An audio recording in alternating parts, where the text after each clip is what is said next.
Iran ಮತ್ತು Israel ಮಧ್ಯೆ ನಡೀತಾ ಇರೋ ಯುದ್ಧದ ಭೀಕರತೆ ದಿನೇ ದಿನೇ ಜಾಸ್ತಿ ಆಗ್ತಾ ಇದೆ.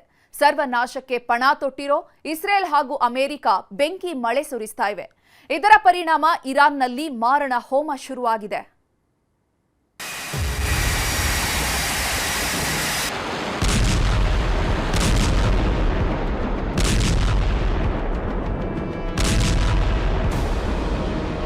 ಇದು ಬರೀ ಯುದ್ಧವಲ್ಲ, ಸರ್ವನಾಶದ ಮುನ್ಸೂಚನೆ. ಕತ್ತಲ ರಾತ್ರಿಯಲ್ಲಿ ಶುರುವಾಗೋ ಬೆಂಕಿ ಮಳೆಯ ಆಟಕ್ಕೆ ಇಡೀ ವಿಶ್ವವೇ ತಲ್ಲಣಿಸಿ ಹೋಗಿದೆ. ಭೀಕರ ಯುದ್ಧ ಶುರುವಾಗಿ 1 ವಾರ ಕಳೆದರೂ ಮದ್ದು ಗುಂಡುಗಳ ಅಬ್ಬರ ನಿಂತಿಲ್ಲ. ತೊಡೆತಟ್ಟಿ ನಿಂತವರ ರಕ್ತದ ದಾಹ ಕಮ್ಮಿಯಾಗಿಲ್ಲ.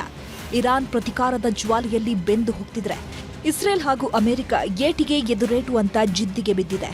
ಇದರ ಪರಿಣಾಮ ಈಗ ಇಡೀ ವಿಶ್ವಕ್ಕೂ ತಟ್ಟೋದಕ್ಕೆ ಶುರುವಾಗಿದೆ. ಆದರೆ ಯುದ್ಧ ಭೀಕರತೆ ಮಾತ್ರ ನಿಲ್ತಿಲ್ಲ. ದಿನದಿಂದ ದಿನಕ್ಕೆ ಯುದ್ಧದ ಘೋರತೆ ಜಾಸ್ತಿ ಆಗ್ತಿದ್ದು 7ನೇ ದಿನವೂ ಬಾಂಬ್ಗಳ ಸುರಿಮಳೆಗೈದಿದ್ದಾರೆ.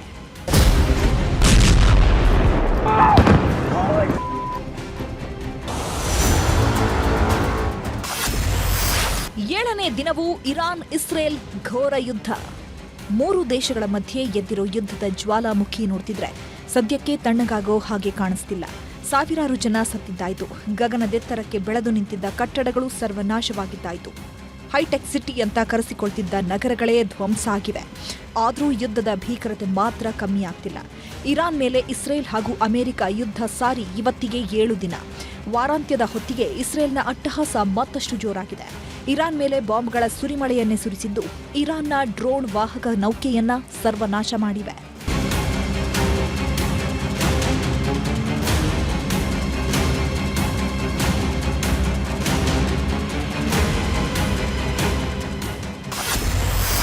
ಒಮ್ಮೆಲೆ ನುಗ್ಗಿದ 50ಕ್ಕೂ ಹೆಚ್ಚು ಫೈಟರ್ ಜೆಟ್. ಅಮೆರಿಕ ಹಾಗೂ ಇಸ್ರೇಲ್ ಮಾಡ್ತಾ ಇರೋ ದಾಳಿಯ ಭೀಕರತೆ ನೋಡ್ತಿದ್ರೆ ಇಡೀ ಇರಾನ್ನನ್ನೇ ಸರ್ವನಾಶ ಮಾಡಬೇಕು ಅಂತ ಪಣ ತೊಟ್ಟಂತೆ ಕಾಣಿಸ್ತಿದೆ. ಖಮೇನಿಯನ್ನ ಹತ್ಯೆ ಮಾಡಿದ್ದರ ಬೆನ್ನಲ್ಲೇ ಈಗ ಇಸ್ರೇಲ್ ಹೊಸ ವಿಡಿಯೋವೊಂದನ್ನು ರಿಲೀಸ್ ಮಾಡಿದೆ. ಖಮೇನಿ ಅಡಗಿ ಕೂತಿದ್ದ ಬಂಕರ್ಗಳನ್ನ ಹೇಗೆ ಧ್ವಂಸ ಮಾಡಿದ್ವಿ ಅನ್ನೋದರ ವಿಡಿಯೋ ರಿಲೀಸ್ ಮಾಡಿದ್ದಾರೆ. ಒಮ್ಮೆಲೆ ನುಗ್ಗಿದ 50ಕ್ಕೂ ಹೆಚ್ಚು ಫೈಟರ್ ಜೆಟ್ಗಳು ಇರಾನ್ ನಾಯಕ ಖಮೇನಿ ನಿವಾಸವನ್ನೇ ಧ್ವಂಸ ಮಾಡಿದ್ವು.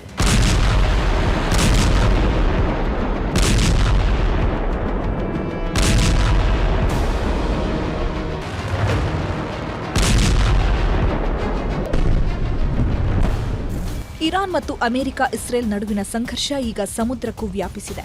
ಇರಾನ್ ಮೇಲೆ ಬಾಂಬ್ಗಳ ಸುರಿಮಳೆಗೈದಿದ್ದು ಇರಾನ್ನ ಡ್ರೋನ್ ವಾಹಕ ನೌಕೆಯನ್ನೇ ಸರ್ವನಾಶ ಮಾಡಿದ್ದಾರೆ. ಭೀಕರ ದಾಳಿಯ ಪರಿಣಾಮ ಇಡೀ ನೌಕೆಯೇ ಸುಟ್ಟು ಕರಕಲಾಗಿದೆ.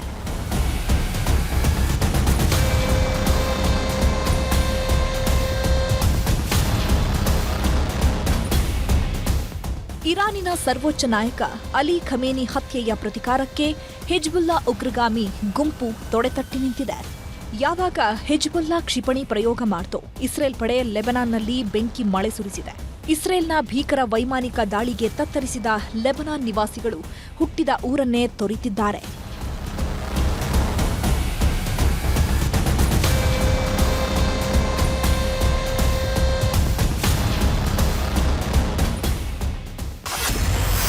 ಇರಾನ್ನಲ್ಲಿ 2100ಕ್ಕೂ ಹೆಚ್ಚು ಮಂದಿ ಬಲಿ. ಇರಾನ್ ಹಾಗೂ ಇಸ್ರೇಲ್ ನಡುವಿನ ಯುದ್ಧದಲ್ಲಿ ಮಾರಣ ಹೋಮವೇ ನಡೀತಿದೆ. ಅದರಲ್ಲೂ ಇರಾನ್ನಲ್ಲಿ ರಕ್ತದೋಕುಳಿ ಹರಿತಾ ಇದ್ದು ಇಲ್ಲಿಯವರೆಗೆ 2100ಕ್ಕೂ ಹೆಚ್ಚು ಮಂದಿ ಸಾವನ್ನಪ್ಪಿದ್ದಾರೆ ಅಂತ ಹೇಳಲಾಗ್ತಿದೆ. ಇದರಲ್ಲಿ 1000ಕ್ಕೂ ಹೆಚ್ಚು ಮಂದಿ ನಾಗರಿಕರಿದ್ದು ಮಿಲಿಟರಿ ಸಿಬ್ಬಂದಿ ಕೂಡ ಸಾವಿನ ಮನೆ ಸೇರಿದ್ದಾರೆ.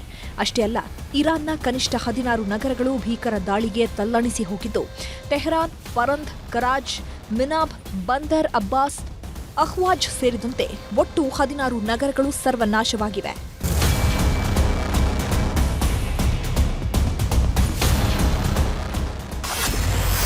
ಇಸ್ರೇಲ್ ಅಮೆರಿಕ ಮೇಲೆ ಇರಾನ್ ಪ್ರತಿದಾಳಿ. ಇಸ್ರೇಲ್ ದಾಳಿಗೆ ಇರಾನ್ ಕೂಡ ತಕ್ಕ ಪ್ರತ್ಯುತ್ತರ ನೀಡುತ್ತಿದೆ.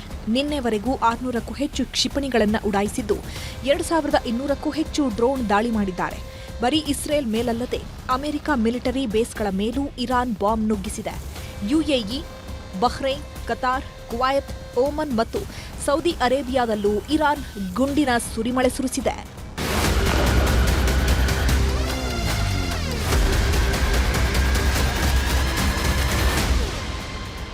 ಯುದ್ಧದ ಭೀಕರತೆ ದಿನೇ ದಿನೇ ಹೆಚ್ಚಾಗ್ತಿದ್ದು ದುಬೈನಲ್ಲಿದ್ದ 60ಕ್ಕೂ ಹೆಚ್ಚು ಕನ್ನಡಿಗರು ಸುರಕ್ಷಿತವಾಗಿ ವಾಪಸ್ಸಾಗಿದ್ದಾರೆ. ಯುದ್ಧ ಭೂಮಿಯಿಂದ ತಾಯ್ನಾಡಿಗೆ ಮರಳುತ್ತಿದ್ದಂತೆ ಕನ್ನಡಿಗರು ಸಂತಸ ವ್ಯಕ್ತಪಡಿಸಿದ್ದಾರೆ. ಒಟ್ನಲ್ಲಿ ಇಸ್ರೇಲ್ ಇರಾನ್ ಮಧ್ಯೆ ಘೋರ ಯುದ್ಧ ನಡೀತಾ ಇದ್ದು ವಿಶ್ವಕ್ಕೆ ಆತಂಕ ತಂದಿಟ್ಟಿರೋದಂತೂ ಸುಳ್ಳಲ್ಲ.